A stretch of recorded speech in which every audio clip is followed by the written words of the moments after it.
Baik, Assalamualaikum warahmatullahi wabarakatuh. Perkenalkan, nama saya Nazla Aulia Anissa Usabrina dengan NIM 108230331. Di sini saya sebagai moderator dari kelompok 3 yang akan mempresentasikan hasil diskusi dari kelompok kami terkait studi kasus redesain IGD RSTPC dan perancangan Nur Station rawat inap. Sebelumnya, perkenalkan, anggota kelompok kami ada 7 orang. Yang pertama ada Aksendo Fairzaidan dengan NIM 02, ada Ananda Dwi Nofsa Fitri dengan NIM 05, Kristina Elita Luciawati dengan NIM 11, Lili Anggola Mekarati dengan NIM 22, saya sendiri Nazla Aulia Anissa Usabrina dengan NIM 31, Serafina Maila Ivana Putri dengan NIM 35, dan yang terakhir ada Tiara Dwi Larasati dengan NIM. Studi kasus dari kelompok 3 ini dilatar belakangi oleh fasilitas pelayanan kesehatan memiliki risiko kerja tingkat tinggi karena kompleksitas pelayanan dan potensi bahaya bagi tenaga kesehatan, pasien, dan pengunjung. Berdasarkan pada Permenkes nomor 52 tahun 2018 tentang K3 di fasilitas pelayanan kesehatan, menyatakan bahwa setiap Fasiankes wajib menerapkan K3 secara optimal untuk menciptakan lingkungan kerja yang aman dan nyaman. Salah satu aspek penting dalam K3 adalah ergonomi atau kesesuaian antara pekerjaan dan manusia. Penerapan ergonomi yang tidak optimal seperti tata letak ruang yang buruk dan visibilitas rendah dapat menyebabkan kelelahan kerja, gangguan muskuloskeletal, serta meningkatkan risiko kecelakaan. Permasalahan nyata terlihat pada IGD yang mengalami congestion, alur triase yang tidak jelas dan visibilitasnya yang rendah, serta pada unit rawat inap dengan beban kerja tinggi akibat desain Nur Station yang tidak efisien. Kondisi tersebut berdampak pada keterlambatan pelayanan dan meningkatnya risiko keselamatan pasien. Oleh karena itu, diperlukan analisis dan perancangan ulang berbasis zoning dan ergonomi untuk meningkatkan efisiensi kerja, mengurangi risiko K3, serta mendukung keselamatan. Rumusan masalah pada studi kasus ini yang pertama, bagaimana analisis permasalahan tata letak IGD Rumah Sakit PC yang mengalami congestion, ketidakjelasan alur triase, serta rendahnya visibilitas Nur Station, serta pengembangan redesain IGD berbasis dengan zoning dan ergonomi dalam meningkatkan efisien waktu respon dan kapasitas pelayanan kesehatan.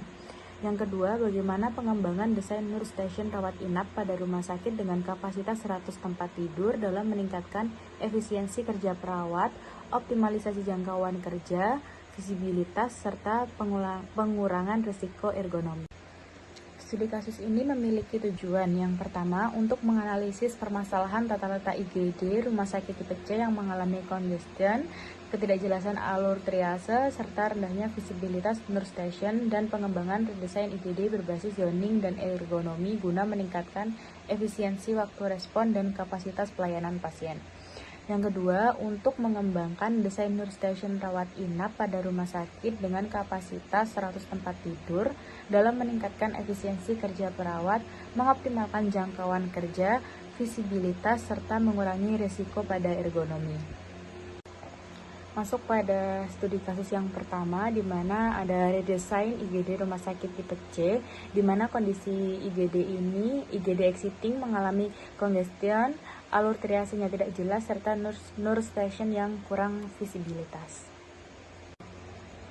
Sebelum masuk ke analisis dari K3 dan yang lain-lain, di sini saya akan menjelaskan terkait dampak dari permasalahan yang ada di IGD.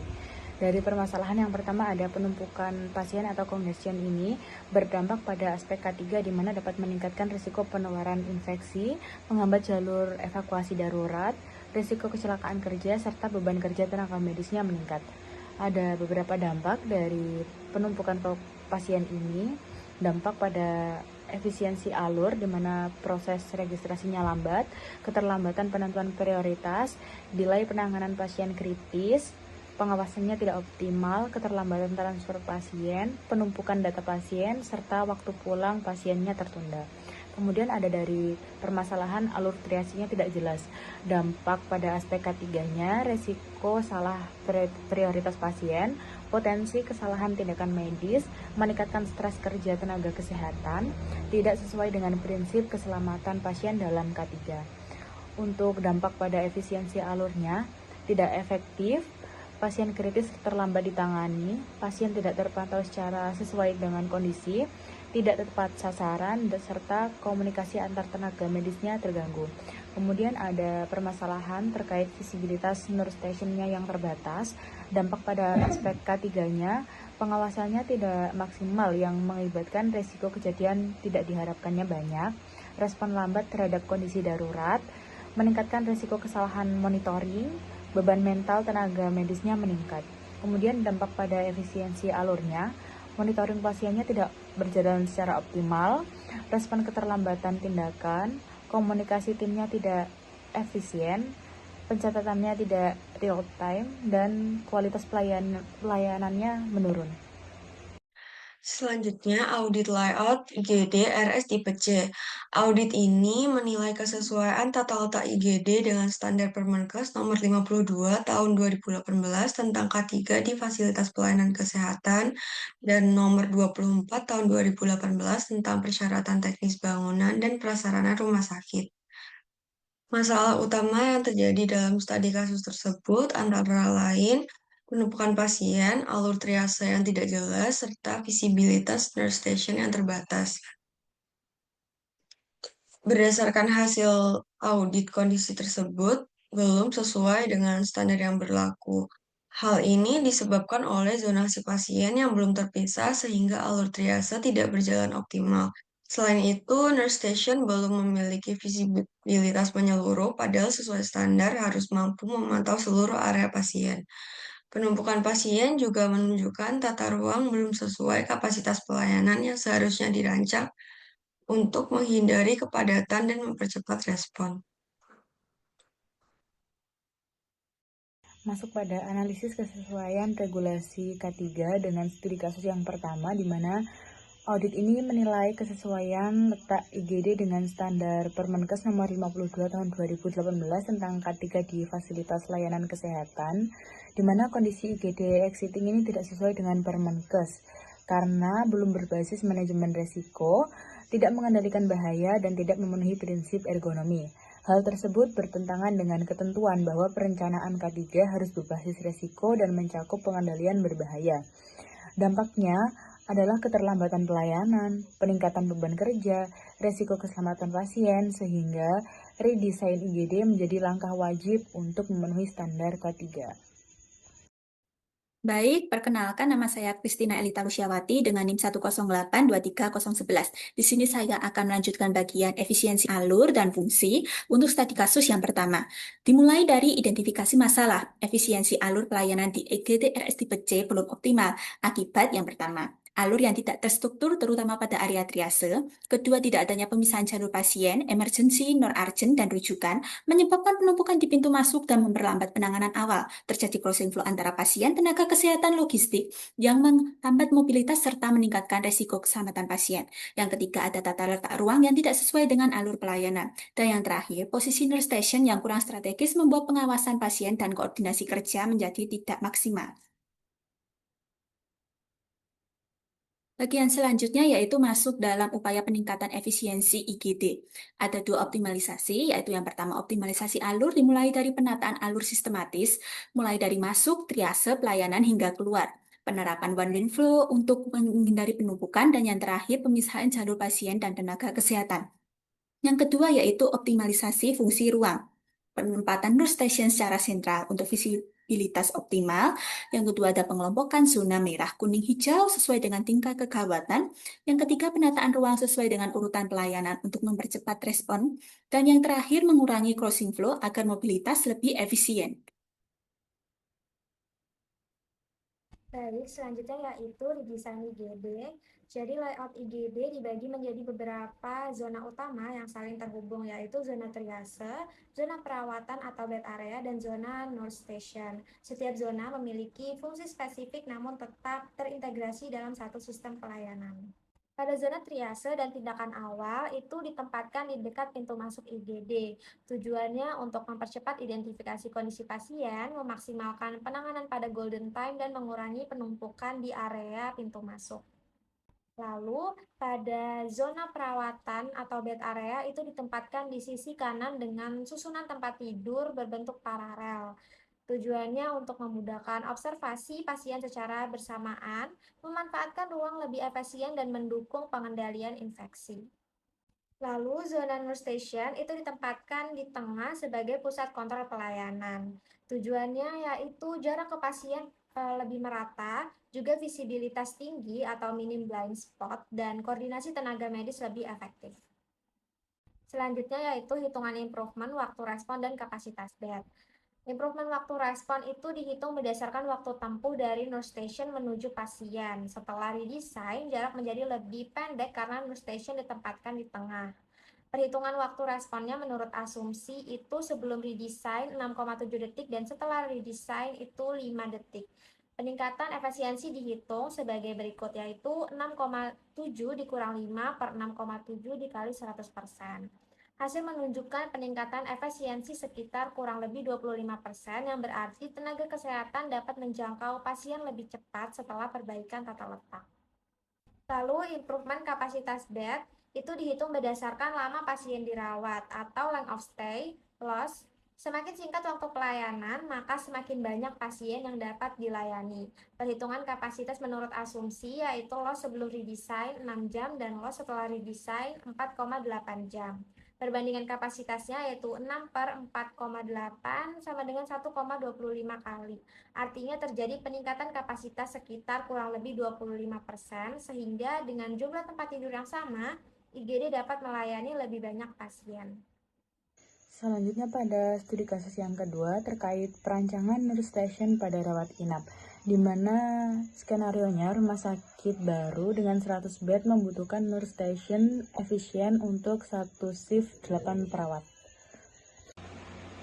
Selanjutnya masuk pada analisis kesesuaian regulasi K3 terkait dengan studi kasus yang kedua. Dari aspek yang pertama, jarak kerja, potensi masalahnya nurse station jauh dari pasien, di mana hal tersebut tidak sesuai dengan Permenkes 52 tahun 2018 karena tidak berbasis manajemen resiko yang nantinya akan mengakibatkan kelelahan kerja dan menyebabkan responnya lambat. Kemudian dari aspek visibilitasnya, potensi masalahnya pengawasannya jadi terbatas. Itu tidak sesuai karena tidak ada pengendalian hazard yang mengakibatkan monitoringnya tidak optimal sehingga resiko keterlambatannya sulit dideteksi. Kemudian dari aspek ergonomi, potensi masalahnya tata letak tidak efisien, di mana tidak sesuai karena tidak memenuhi prinsip ergonomi yang mengakibatkan postur buruk, resikonya cedera. Kemudian dari aspek beban kerjanya, potensi masalahnya satu perawat itu kurang lebih 12-13 pasien. Itu tidak sesuai dengan Permenkes karena resikonya tidak terkendalikan yang mengakibatkan burnout dan terjadilah human error. Nah, desain nurse station-nya bisa dikatakan belum sesuai dengan Permenkes nomor 52 tahun 2018 tentang K3 di Fasiankes karena tidak berbasis manajemen resiko, tidak mengendalikan bahaya, dan tidak memenuhi prinsip ergonomi. Dampaknya bisa terjadi kelelahan kerja, keterlambatan respon, dan meningkatnya risiko kesalahan. Oleh karena itu, perlu perbaikan melalui desain sentral, satelit, peningkatan visibilitas, serta penerapan ergonomi agar pelayanan lebih cepat, aman, dan efisien. Selanjutnya yaitu penerapan prinsip ergonomi. Yang pertama ada analisis kebutuhan, yaitu rumah sakit dengan kapasitas 100 bed membutuhkan nurse station yang efisien untuk 8 perawat off shift. Yang kedua, memiliki visibilitas tinggi. Yang ketiga, mengurangi beban kerja fisik. Yang keempat, masalah yang sering muncul seperti jarak terlalu jauh antar pasien, postur kerja tidak ergonomis, dan penempatan alat tidak efisien. Penerapannya yaitu ada read zone, yaitu alat dalam jangkauan ideal, yaitu 70-110 cm untuk mengurangi cedera. Yang kedua, postur kerja, yaitu meja adjustable dan kursi ergonomis untuk mengurangi nyeri punggung. Yang ketiga, yaitu visibilitas pasien, yaitu nurse station terpusat untuk monitoring lebih cepat. Yang keempat, yaitu workload reduction, yaitu troli dan teknologi seperti SIM-RS, nurse call untuk kerja lebih efisien. Yang terakhir yaitu standar dimensi ruang, yaitu jarak bed dan jalur evakuasi sesuai standar agar aman dan nyaman.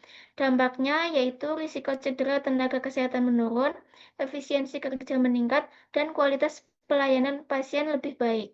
Pengertian justification rate zone dan visibility.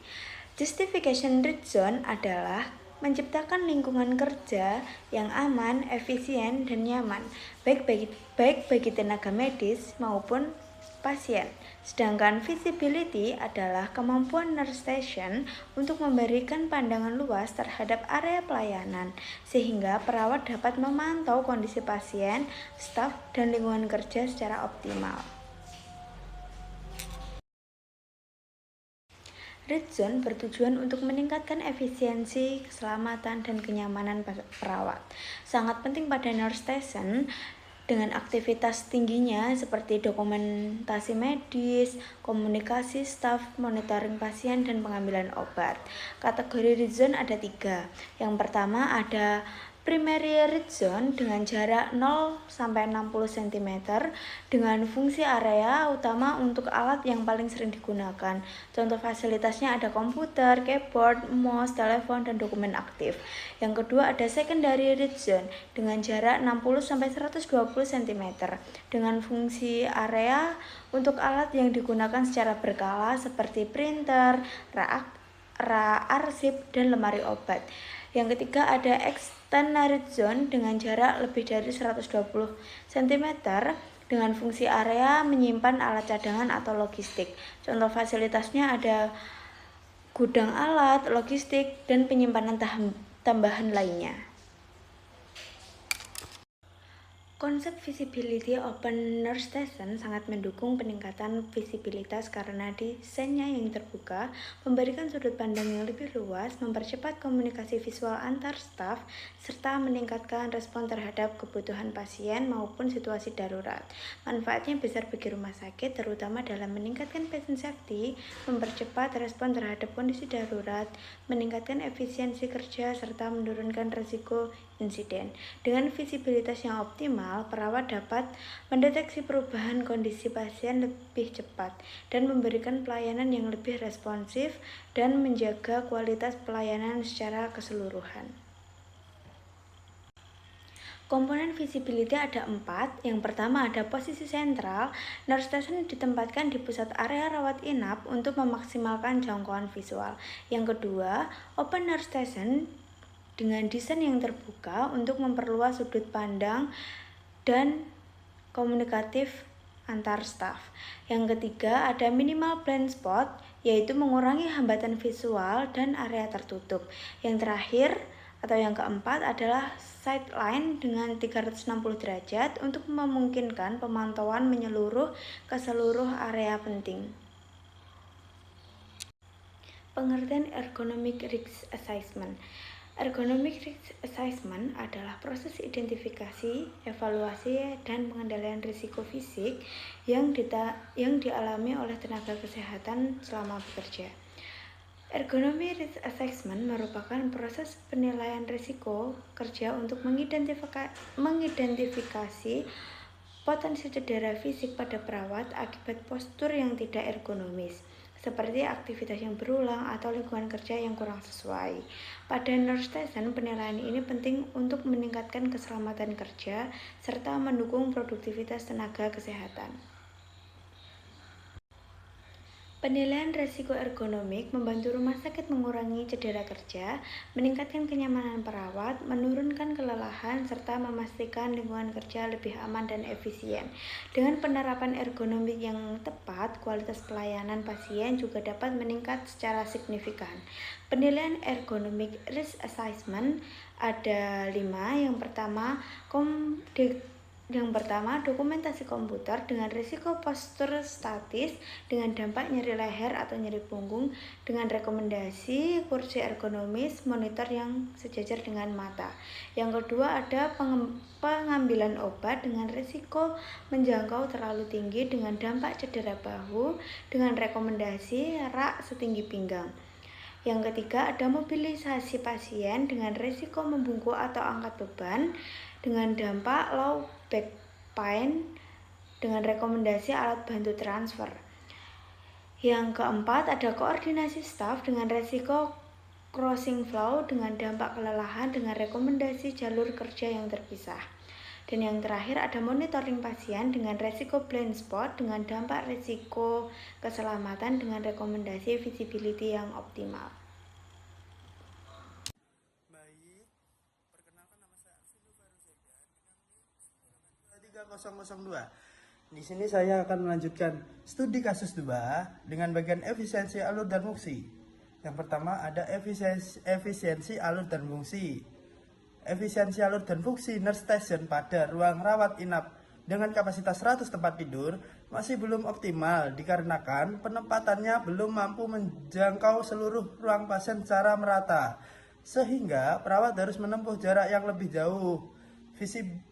Visibilitas yang terbatas membuat pengawasan pasien terutama pada kondisi intensif yang kurang maksimal, serta fungsi yang belum terintegrasi menyebabkan aktivitas administrasi, komunikasi, dan koordinasi yang belum berjalan dengan efisien.